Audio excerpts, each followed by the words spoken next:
Assalamualaikum warahmatullahi wabarakatuh. Alhamdulillahirabbil alamin wassalatu wassalamu ala asyrafil mursalin wa ala alihi wa ashabihi wa atba'ihi ajma'in. மேன்மைக்கும் பெருமதிப்பிற்கும் உரிய பெரியோர்களே சகோதரர்களே, எல்லாம் அல்லாஹ் ஜல்ல ஜலாலுஹு நாம் செய்யக்கூடிய எல்லா நற்காரியங்களையும் முகசுதின்றி இஹ்லாஸான முறையில் இறைவனுக்காக செய்யப்பட்ட நல்வணக்கங்களில் நம் வணக்கங்களையும் அல்லாஹ் ஆக்கிக் கொள்வானாக.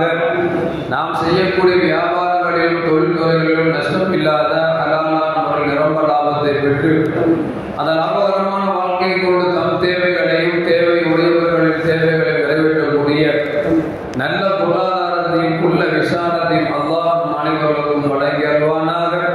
கஞ்சத்தனம் என்கிற தீய பண்பை விட்டு அல்லாஹ் நம்மை பாதுகாத்துக் கொள்வானாக. நம்மை உலகத்தில் வாழ வைக்கும் காலமெல்லாம் நோயினுடைய ஒரு ஆரோக்கியத்தோடு அல்லாஹ் நம்மை வாழ செய்வானாக. அந்த ஆரோக்கியமான வாழ்க்கை கொண்டு அல்லாஹ்வை நெருங்கக்கூடிய சஜ்ஜா செய்யக்கூடிய பெரும் ஆற்றலை அல்லாஹ் நம் அனைவர்களுக்கும் வழங்கி அல்வானாக. ஆஸ்பத்திரியின் செலவினங்களை விட்டும் வேதனைகளை விட்டும் அல்லாஹ் நம்மை காத்தருவானாக.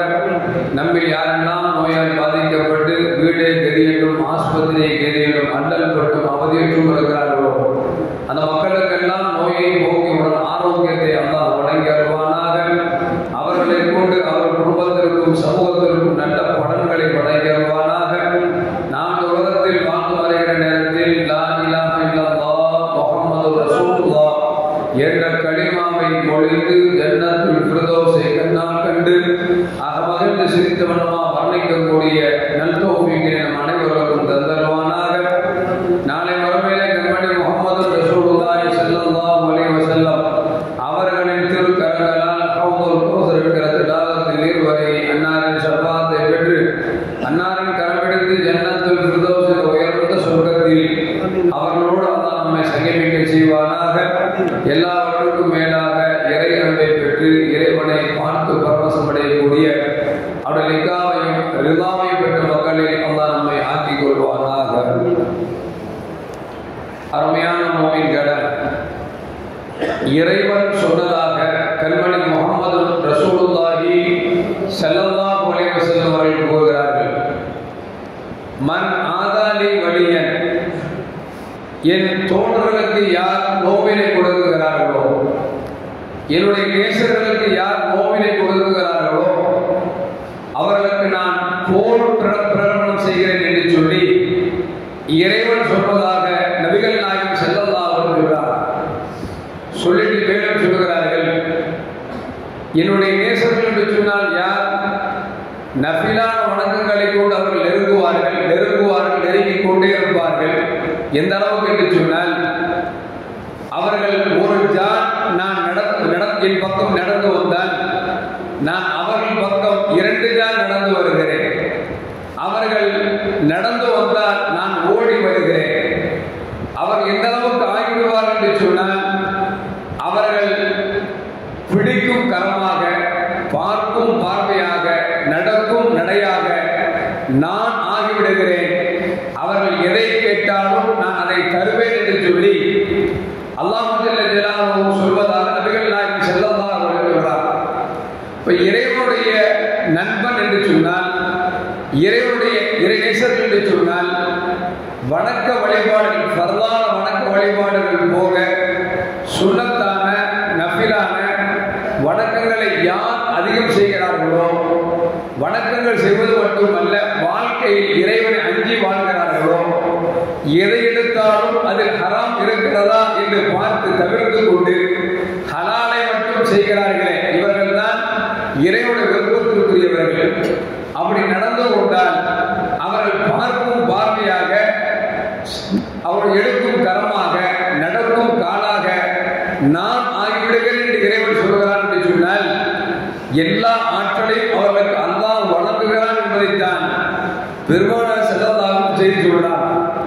இப்ராஹிம் அதுவும் ரலியல்லாஹு தஆலா அன்ஹு சாம் தேசத்திற்கு அவர் நடந்து செல்கிறார்கள். அந்த காலத்தில் பயணம் அப்படின்னா ஓட்டவும் குதிரை கழுதை இல்லைன்னா நடந்து போவார். அப்படி சாம் தேசத்துக்கு இப்ராஹிம் அதுவும் ரலியல்லாஹு தஆலா அவர்கள் வெகு காலமாக நடந்து குடிவானம் தீர்ந்து விட்டது, எல்லாம் தீர்ந்து போய் கட்டத்தில் தாகம் அடிக்கிறது, குடிப்பதற்கு தண்ணீர் இல்லை. சுற்றி முற்றி பார்க்கிறார்கள். ஒரு இடத்திலே ஒருவர் ஆடு மேய்த்துக் கொண்டிருக்கிறார். சரி, ஆடு மேய்க்கிறார், அவருக்கு போய் ஏதாவது கேட்கலாம் அப்படின்னு சொல்லி இப்ராஹிம் அதிரமதி அந்த ஆடு மேய்க்கிட்ட போறார். போய் கேட்டாங்க, தம்பி நான் வெகு தூரத்திற்கு வர்றேன், கொண்டு வந்த உணவெல்லாம் காலியாக போச்சு, கொண்டு வந்த தண்ணீரும் காலியாக போச்சு, கடுமையா தாங்காட்டிக்குது, உங்கள்கிட்ட தண்ணியோ அல்லது பாலோ இருந்தால் கொடுத்தீங்கன்னா நான் குடிச்சிட்டு மீண்டும் நான் சேர வேண்டிய இடத்துக்கு சென்று விடுவேன் என்று சொல்லி பணிவாக கேட்கிறார்கள். அந்த ஆட்டையர் கேட்டாரு, உங்களுக்கு பால் வேணுமா தண்ணி வேணுமா அப்படின்னு கேட்டாரு. நம்ம ஓசியில போய் கேட்கும்போது அவங்க கேட்பாங்கல்ல, பால் வேணுமா தண்ணி வேணுமா, நம்ம என்ன நினைப்போம், தண்ணி கிடைச்சா போதும், பால் கேட்டா உனக்கு பால் வேணுமா அப்படி நினைச்சிடக்கூடாதுல்ல, அப்படிங்கிறாங்க இருந்தாங்க. தண்ணி கிடைச்சா போதும் அப்படின்னோடனே அந்த ஆட்டையனுக்கு தண்ணி இல்லை, ஆனா என்ன வேணும்னு கேட்கிறார். இவரால் மகன் சொல்றாங்க, தண்ணி கொடுப்போம் அப்படிங்கிறாங்க. ஒரு குச்சி எடுத்தோம், பாறை டப்புன்னு அடிச்சாரு, அடிச்சோட தண்ணி பொங்கி வருது. இவரால் மகன் குடிங்க அப்படின்னா இவரால் அதில் எல்லாத்தான் ரொம்ப ஆச்சரியமா போயிடுச்சு. தண்ணி கேட்டா ஏதோ பாட்டில் கொண்டு வருவான், பையில வச்சிருப்பான், தருவான்னு பார்த்தா ஒரு குச்சி எடுத்து அடிச்சோட பாறையில் தண்ணி வருது அப்படின்னு சொல்லி அந்த தண்ணியை குடிக்கிறாங்க. சொல்றாங்க, அந்த தண்ணி எப்படி இருந்துச்சு அப்படின்னா நல்ல சில்லுன்னு இருந்துச்சு, குடிக்க அவ்வளோ டேஸ்டா இருந்துச்சு. நான் எவ்வளவு நான் குடிக்க முடியுமோ அவ்வளவு குடிச்சிட்டு இப்படி பிரமிச்சு போய் நின்றேன். யாரை பார்த்து? ஆட்டடையை பார்த்துட்டு அப்படி பிரமிச்சு போய் நின்றேன். ஆட்டடையை கேட்டான், என்ன ஆச்சரியமா இருக்கா உங்களுக்கு அப்படின்னா, ஆமா ஆச்சரியமா இருக்குப்பா, நான் தண்ணி கேட்டா ஏதோ குடுவையில இருந்து ஒரு பாட்டில இருந்து ஏதோ பையனுக்கு எடுத்து பார்த்தா ஒரு குச்சி எடுத்து பாறையில் அடிச்ச உடனே தண்ணி வந்துச்சு. அந்த தண்ணி இவ்வளவு மதுரமாவும் இருக்குது, நல்ல சின்னஸாவும் இருக்குது, இது உனக்கு எப்படி சாத்தியம் அப்படின்னு சொல்லி ஆச்சரியமா பார்க்கற உடனே அந்த ஆட்டையில சொன்னா, மன் அத்தா அல்லாஹ் ஃபகத் அத்தா, மன் அத்தா அல்லாஹ் ஃபகத் அத்தா, யார் அல்லாஹ்வுக்கு வழிபடுகிறார்களோ அவர்களுக்கு உலகத்தில் உள்ள எல்லாம் வழிபடும் என்று சொல்லி அந்த ஆட்டையன் சொன்னார் என்பதை இப்ராஹிம் ரலியல்லாஹு தஆலா சொல்றாங்க. ரசூலுல்லாஹ் சொல்வாங்க, மன் ஹாஃபல்லாஹ் ஹாஃப குல்லி ஷை, யார் அல்லாஹ்வுக்கு பயப்படுறாங்களோ அவர்களுக்கு உலகத்தில் இருக்கக்கூடிய எல்லாம் பயப்படும். யார் அல்லாஹ்வுக்கு கட்டுப்படுறாங்களோ உலகத்தில் உள்ள எல்லாம் அல்லாஹ்வுக்கு கட்டுப்படும். இப்போ நாம பெத்தவங்க நம்ம கட்டுப்பட மாட்டேது, நாம கெட்ட முன்னாடி கட்டுப்பட மாட்டாங்களே, என்ன காரணம்? நம்மள்கிட்ட என்ன இல்லை, அல்லாஹ் கட்டுப்படுறோம், அல்லாஹ் வணங்குறோம், அல்லாஹ்வுக்காக தர்மம் செய்யறோம், எல்லாம் செய்யறோம், அல்லாஹ்வுக்காக செய்யறோம் அப்படின்னு பிரச்சனை. இப்போ எப்படிங்க செய்யறோம், தர்மம் செய்யறோம், தொழுகிறோம், நோன்பு வைக்கிறோம், எல்லாமே பண்றோம். ஆனா அப்படி பண்ணவங்களுக்கு எல்லாம் அல்லாஹ்வுக்காக பண்ணவங்களுக்கு உலகம் எல்லாம் கட்டுப்பட்டுச்சு. நாமளும் அல்லாஹ்வுக்காக தொழுகிறோம், நாமளும் நோன்பு வைக்கிறதுக்கு அல்லாஹ்வுக்காக நோன்பு வைக்கிறோம், தர்மம் செய்யறோம், அல்லாஹ்வுக்காக தர்மம் செய்யறோம். ஆனா அப்படி இருக்கா அப்படின்னா வாயில நீயத்து வேணா இருக்கலாம், உசல்லி ஸலாத்தல் ஃபர்து அப்படி நினைக்கிறோம், அல்லாஹ்வுக்காக தக்பீர் கட்டுறோம் நினைக்கிறோம். அதுக்கு பிறகு துன்யா ஃபுல்லா உலகம் இல்லை, எங்க கட்சி கூட்டம், எங்க வாட்சி கூட்டம், அங்க மோட்டர் போட்டு ஆஃப் பண்ணாலா இல்லையா எல்லாமே யோசிக்கிறோம். இப்ப என்ன நடக்குது? தக்பீர் தஹ்ரீமால மட்டும் வாய் வார்த்தையை லில்லாஹி அல்லாஹ் அக்பர் சொல்றோம். நோம்புல அப்படி நமைத்து சௌபதி அன்னதாய் ஃபர்தமானி அல்லாஹ்வுக்காக நியத் வைக்கிறோம். அதுக்கப்புறம் பார்த்தா ஒன்றும் தூக்கம் இல்லைன்னா பேசினா அடுத்த பத்தி புறம் பேசிட்டே உட்காந்துருக்கோம். எதுக்கு சொல்லுறோம் அப்படின்னா நம்மள்ட்ட அந்த முதல் வார்த்தை மட்டும்தான் அல்லாஹ்வுக்குள் இருக்குது, அல்லாஹ்வுக்கு இருந்தா மட்டும் போதாது, அதற்கு பிறகு வாழக்கூடிய வாழ்க்கை இருக்குது, லில்லாஹ்வுக்காக வாழணும்.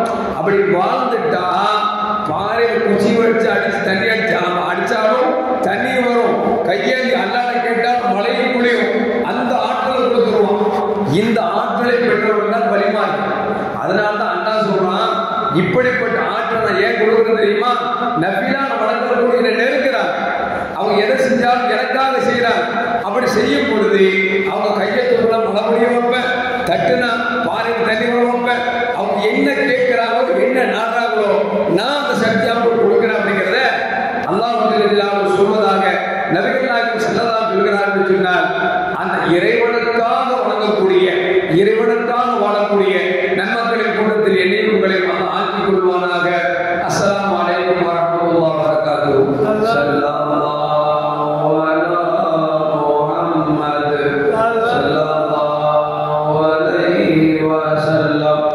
ஸல்லல்லாஹு